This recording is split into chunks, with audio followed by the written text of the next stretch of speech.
Hey everyone, welcome back to another video. If you want to log out your Gmail account from the all devices, then follow the following steps. First, go to your Gmail and then now click on your profile and go to the manage your Google accounts. Click on it and scroll down and go to the security and sign in.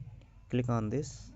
Now scroll down and go to the your devices sections. Now click on the force section on Android phone. Click on this. Now you can see here the listed where your Gmail account is login. If you want to log out from any devices, then click on this arrow. I am going to log out from Motorola Moto G32. Click on this and you can see here a sign out option. Now click on this and sign out.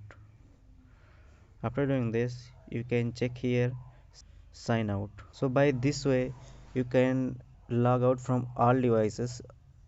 I hope this video is useful for you. If you like this video, click on the like button and subscribe our YouTube channel and share with friends. Thanks for watching. See you in the next video.